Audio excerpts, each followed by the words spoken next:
أعوذ بالله من الشيطان الرجيم. بسم الله الرحمن الرحيم. ولا تأكلوا أموالكم بينكم بالباطل وتدلوا بها إلى الحكام لتأكلوا فريقا من أموال الناس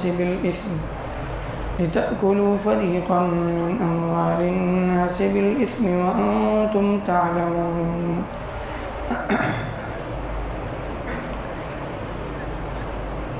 اللہ تعالیٰ کا ارشاد ہے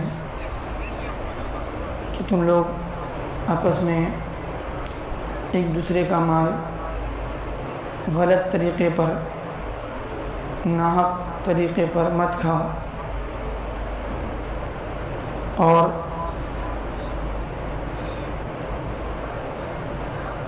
حاکموں کے پاس، قاضیوں کے پاس محکمے میں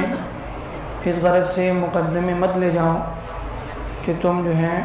لوگوں کا مال گناہ کے ذریعے سے جو ہے کھا جاؤ اور تم جانتے ہو. معلوم یہ ہوا کہ کسی کا مال کسی کے لیے جائز نہیں ہے، جان مال ایک دوسرے کا آپس میں حرام ہے. اچھا، تو یہاں پر ایک اور بات کہ کبھی انسان مقدمے جو ہے وہ قاضی کے پاس لے کر جاتا ہے، اسلامی محکمے میں لے کر جاتا ہے، حالانکہ اس کو معلوم ہوتا ہے کہ یہ مسئلہ جو ہے، یہ قضیہ، یہ مال جس مقدمے کو لے کر میں جا رہا ہوں، اس میں اصلاً میرا حق نہیں ہے، سامنے والے کا حق ہے، لیکن پھر بھی جو ہے جھوٹا مقدمہ جو ہے درج کرتا ہے. پھر اس کے بعد قاضی چونکہ دیکھتا ہے کہ اس کے پاس کوئی ثبوت نہیں ہے، یا پھر جو ہے یہ اپنی بات ثابت نہیں کر پا رہا ہے، پھر اس کے حساب سے جو ہے وہ جو معاملہ اس کے سامنے آتا ہے وہ سب سن کر کے فیصلہ کر دیتا ہے. لیکن پھر بھی اللہ کے نبی صلی اللہ علیہ وسلم نے فرمایا کہ اگر میں کسی کے حق میں فیصلہ کروں اور اس کو معلوم ہے کہ یہ مال اس کا نہیں ہے بلکہ سامنے والے کا ہے، دوسرے کا ہے، لیکن وہ جو ہے اپنی چرب زبانی کی وجہ سے اور اپنی دلائل کی وجہ سے جو ہے وہ اپنے حق میں جو ہے وہ فیصلہ ثابت کر دیتا ہے، تو بہرحال اس کے حق میں فیصلہ تو ہوگا، لیکن وہ فیصلہ ہونے کے باوجود وہ مال اس کا نہیں ہوتا.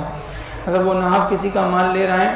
تو فرمایا اللہ کے صلی اللہ علیہ وسلم میں اس کے لیے جہنم کا آگ کا ایک ٹکڑا دے رہا ہوں، وہ اپنے ساتھ جو ہے وہ آگ کا ٹکڑا لے کر جائے. تو اس طرح سے جو ہے اگر کوئی مقدمہ یعنی اگر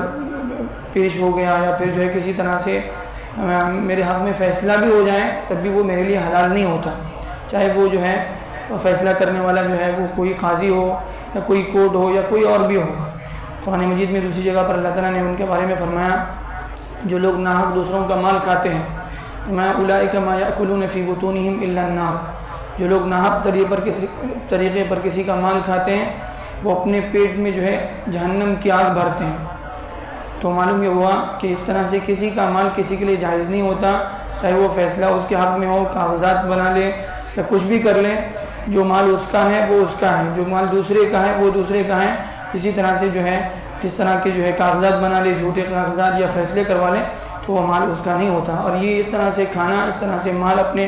یعنی حق میں فیصلے کروانا یہ کسی طرح سے جائز نہیں ہے. اور پھر اس کے ساتھ ساتھ جو ہے یہ تو وہ آخرت میں جہنم کی آگ تو اس کو جو ہے اس کو سزا بھگتنی پڑے گی.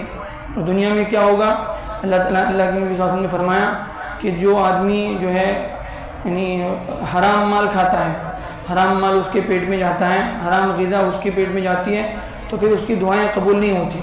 فأنى يستجاب له، اس کی دعائیں قبول نہیں ہوتی. اور دعا اصل جو ہے وہ عبادت کا مغز ہے، تو جب دعائیں قبول نہیں ہوتی تو پھر عبادتیں بھی قبول نہیں ہوتی. تو وہ انسان جو ہے چاہے جتنی نمازیں پڑھیں، نفلیں پڑھیں، روزے رکھیں، چاہے جتنے اچھے کام کریں، لیکن اس کے پیٹ میں حرام غذا جاری ہے، وہ حرام مال جو ہے دوسرے کا لے رہا ہے، تو وہ چاہے جتنی عبادتیں کر لیں اس کی عبادتیں اللہ کے یہاں کوئی قبول نہیں ہوتی. بہرحال یہ جو ہے بہت زیادہ اس میں احتیاط کرنے کی ضرورت ہے کہ ہمارے پیٹ میں کوئی جو ہے حرام لقمہ نہ جائے.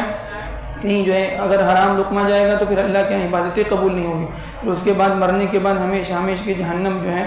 وہ اس کے حصے میں آئے گی. اللہ تعالیٰ جو ہے ہمیں نعتوں سے صحیح سبق لینے والا بنائے.